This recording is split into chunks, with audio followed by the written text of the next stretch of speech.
5 días después de la captura de Nicolás Maduro por el ejército de los Estados Unidos, el gobierno de Delcy Rodríguez, quien tras la detención de Maduro la mañana del 3 de enero de 2026, asumió como presidenta interina el 5 de enero, a través del presidente de la Asamblea Nacional de Venezuela, Jorge Rodríguez, hacía este anuncio.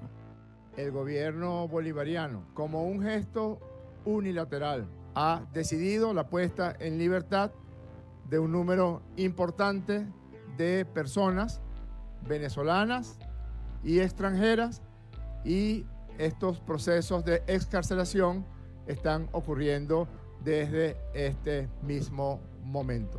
Y durante horas, los noticieros hicieron eco de la declaración. Venezuela está liberando a sus presos políticos, un paso importante para acercar posturas entre el régimen y la democracia, un cambio histórico, una señal que muchos interpretaron como el inicio de una nueva etapa. Hoy, en el tablero mundial, nos gustaría analizar qué es lo que ha habido detrás de ese anuncio. ¿Qué fue lo que movió al chavismo a tomar esta decisión? ¿Qué fue exactamente lo que prometió el régimen? ¿A quiénes o a cuántos iban a liberar? Pero antes de responder a estas preguntas, veamos qué son los presos políticos y cuántos hay en Venezuela. Según la investigación realizada por Gonzalo Imiob Santomé y Alfredo Romero Mendoza, directores de Foro Penal, se considera presos políticos a quienes son reprimidos originalmente con fundamento en la atribución de cualquiera de los delitos o infracciones tradicionalmente caracterizados como políticos, tales como los delitos de rebelión, complot o traición a la patria. Dentro de esta categoría también se incluyen las personas privadas de libertad o perseguidas con el propósito de ser utilizadas como rehenes, o como elementos de presión o negociación con otros países u organizaciones internacionales. Es decir, individuos cuya detención responde a necesidades puntuales de la política internacional o a intentos de influir de manera indebida en las relaciones exteriores de la nación represora. El Foro Penal, en su página web actualizada al 9 de enero de 2026, señala que en Venezuela hay actualmente 811 presos políticos, entre los cuales se encuentran militares, civiles, extranjeros, mujeres y al menos un adolescente. Esta cifra refleja no solo la magnitud del problema, sino también la diversidad de perfiles que han sido alcanzados por la represión. Ahora sí, veamos qué hay detrás de toda esta historia. El anuncio no surgió en el vacío.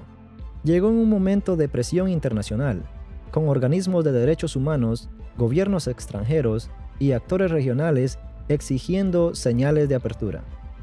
Por eso, cuando el régimen habló de liberar a un número importante de personas, muchos interpretaron que se trataba de un giro político real, pero la promesa, tal como fue presentada, tenía matices y silencios. Cuando el gobierno habló de liberar a un número importante de personas, no especificó cuántas, quiénes, ni bajo qué condiciones. Solamente dijo que serían nacionales y extranjeros. El anuncio fue deliberadamente vago, una formulación amplia que permitía múltiples interpretaciones sin comprometerse con cifras ni criterios concretos. La cobertura mediática reforzó esa interpretación. Los titulares hablaron de liberaciones inminentes, de un gesto político significativo y de un posible cambio de rumbo.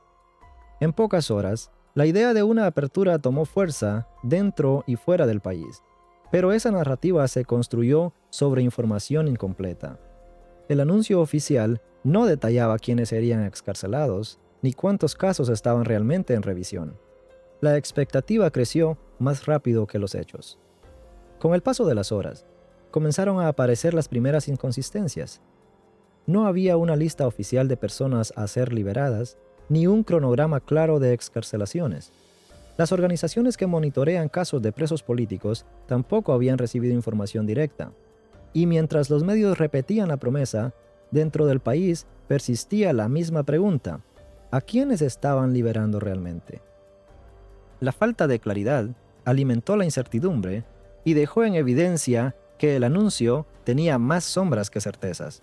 Veamos lo que realmente ocurrió. Finalmente, comenzaron a conocerse los primeros nombres y el panorama fue muy distinto al que sugerían los titulares. Las liberaciones confirmadas fueron en realidad muy pocas. El gobierno de España, por su parte, confirmó la liberación de 5 de sus ciudadanos que permanecían detenidos en cárceles venezolanas. El ministro de Asuntos Exteriores, José Manuel Álvarez, publicó en su cuenta de X: «Vuelan ya hacia España los 5 compatriotas liberados hoy en Venezuela. Pronto estarán en casa con sus seres queridos». También se conoció la liberación del ex candidato presidencial venezolano Enrique Márquez y del dirigente opositor Biagio Pilieri. Estos nombres, aunque relevantes, mostraban que el alcance real del anuncio estaba lejos de la magnitud que se había insinuado en un principio. En resumen, las primeras liberaciones evidenciaron un alcance mucho menor al que proyectaban los titulares. Lo que se presentó como un proceso amplio terminó reduciéndose a unos pocos casos, dejando abierta la duda sobre qué tan fiel era el anuncio a lo que realmente estaba ocurriendo. Dicho esto, ante la desilusión que genera que hayan liberado a tan pocos presos políticos, nos queda plantearnos una pregunta fundamental. ¿Qué es lo que realmente está sucediendo aquí? Porque la distancia entre el anuncio inicial y los hechos concretos no es menor. Es de hecho el punto de partida para entender la lógica detrás de estas decisiones. En este momento, quienes están al frente del país son los hermanos Rodríguez, y al ser la cara visible del régimen chavista, cargan sobre sus hombros una doble presión. Por un lado, la de Donald Trump, cuyo margen de acción y capacidad de imponer consecuencias es bien conocido, y por el otro, la de la comunidad internacional, que observa cada movimiento del gobierno venezolano con una mezcla de expectativa y desconfianza. En ese contexto, es comprensible que los Rodríguez intenten hacer todo lo que esté a su alcance para mantener satisfechos a estos actores externos. Sin embargo, aquí surge el punto clave. ¿Cuánto pueden hacer realmente para cumplir con las demandas internacionales? Porque, aunque Maduro ya no está, y en teoría ellos llevan las riendas del país, la estructura del poder del chavismo no desapareció con él. Siguen existiendo figuras como Diosdado Cabello y Padrino López que conservan un peso determinante dentro del esquema político y militar venezolano. Ambos representan fuerzas internas que no solo influyen, sino que condicionan cualquier decisión de alto nivel. Y los hermanos Rodríguez lo saben. Entrar en conflicto con ellos podría desencadenar una serie de eventos impredecibles que desestabilizarían aún más a una sociedad venezolana ya profundamente golpeada por la crisis. En otras palabras, el gobierno actual de Venezuela no está entre la espada y la pared, está entre la espada y la espada. Por un lado, Donald Trump y su poderío militar, acompañado de una comunidad internacional que exige señales claras y verificables. Por otro, Diosdado Cabello, figura clave del chavismo, y Padrino López, máximo jefe militar del país, cuyo poder interno sigue intacto y cuya influencia no puede ser ignorada. Es un equilibrio extremadamente delicado, donde cualquier movimiento puede generar tensiones en uno u otro frente. En este contexto, no sería sorprendente que, en los próximos meses, veamos mensajes públicos que no siempre se correspondan con los resultados finales. La política venezolana continúa marcada por movimientos tácticos, presiones cruzadas y decisiones orientadas a mantener una estabilidad precaria en un entorno profundamente frágil. Los anuncios pueden sonar contundentes, pero su ejecución suele estar limitada por la compleja red de intereses que sostiene el régimen. Después de escuchar las declaraciones y observar los hechos, la conclusión es clara. Aquello que comenzó como un anuncio grande e importante, que acaparó titulares nacionales e internacionales, terminó siendo, en esencia, una maniobra política para ganar tiempo. Una jugada diseñada para enviar señales hacia afuera sin alterar demasiado lo que ocurre hacia adentro. Al final, todo quedó marcado por un contraste evidente. Mucho anuncio, mucha expectativa y muy pocas liberaciones reales.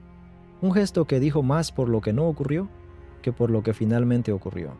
Esta es la lectura que hacemos desde el tablero mundial, pero la interpretación que realmente importa es la tuya. Te invitamos a compartirla en los comentarios y a suscribirte para no perderte los próximos movimientos de este tablero geopolítico.